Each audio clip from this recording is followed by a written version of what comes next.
Team India Bangladesh జట్ల మధ్య జరుగుతున్న రెండో టెస్ట్ మ్యాచ్లో 2-3 రోజులు వర్షం కారణంగా పూర్తిగా తుడిచిపెట్టుకుపోయాయి. మొదటి రోజు కూడా కొన్ని గంటలు మాత్రమే మ్యాచ్ జరిగింది. అయితే మిగిలిన 2 రోజులు ఆటలో ఫలితం తేలడం దాదాపు కష్టమని, ఈ మ్యాచ్ డ్రాగా ముగుస్తుంది అని అందరూ అంచనాలు వేశారు. అయితే రోహిత్ సేన మాత్రం అందుకు భిన్నంగా ఆల్రౌండ్ షోతో అదరగొట్టి బంగ్లాదేశ్ని బెంబేలెత్తించింది. మొదట బంగ్లాని 233 పరుగులకు ఆలౌట్ చేయడమే కాకుండా అనంతరం బ్యాటింగ్ చేసిన టీమిండియా బజ్బాల్కి మించిన రీతిలో బ్యాటింగ్ చేసి టెస్ట్ క్రికెట్లో టీ20 మ్యాచ్ ఆడింది. ఫలితంగా 285 పరుగులు చేసి ఇన్నింగ్స్ డిక్లేర్ చేసింది. అనంతరం బంగ్లాదేశ్ని బ్యాటింగ్కి ఆహ్వానించి 2 వికెట్లు కూడా దక్కించుకుని ఆటపై పట్టు సాధించింది. రోహిత్ సేన ఆటను గమనిస్తే 5వ రోజు త్వరగా బంగ్లాను ఆలౌట్ చేసి వారు ఇచ్చే లక్ష్యాన్ని నిర్ణీత సమయంలో ఛేదించి సిరీస్ క్లీన్ స్వీప్ చేసే పనిలో ఉంది.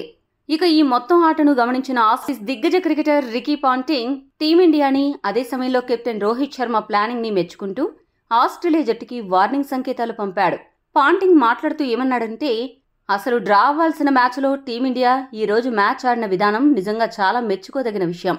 బంగ్లాదేశ్ని ఎక్కడ పుంజుకోనివ్వకుండా ఎక్కడికక్కడ వారిని కట్టడి చేస్తూ వారిని ఒత్తిడిలోకి నెట్టేశారు. ముఖ్యంగా టెస్ట్ క్రికెట్లో ఎప్పుడూ లేనంత వేగవంతంగా పరుగులు సాధించి ఒక సూపర్ ఇన్నింగ్స్ ని చరిత్రలో నిలిచిపోయేలా చేశారు.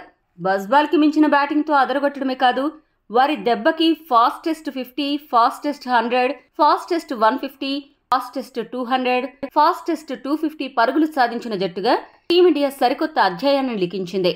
ఇక రోహిత్ ఇన్నింగ్స్ డిక్లేర్ చేసి బంగ్లాని బ్యాటింగ్ ఆడేలా చేయడం అద్భుతమైన నిర్ణయం. అంతేకాదు, రోహిత్ ప్లాన్లో బంగ్లా చిక్కుకుని వికెట్స్ కూడా చేజార్చుకుంది. ఈ మొత్తం ఆట చూశాక ఆస్ట్రేలియా జట్టుకి ఒక్కటే చెప్పాలి, టీమిండియాని ఎదుర్కోవడానికి కమ్మిన్స్ సేన అన్ని విధాలా ఇప్పటి నుండే సిద్ధంగా ఉండాలి. ఏమాత్రం ఆసీస్ అలసట ప్రదర్శించినా సిరీస్ కోల్పోయే ప్రమాదం ఉంది అని హెచ్చరించాడు. ఈ వీడియో మీకు నచ్చితే లైక్, షేర్, కామెంట్ చేయండి. మరిన్ని స్పోర్ట్స్ అప్డేట్స్ కోసం మా ఛానల్ను సబ్స్క్రైబ్ చేసుకోండి.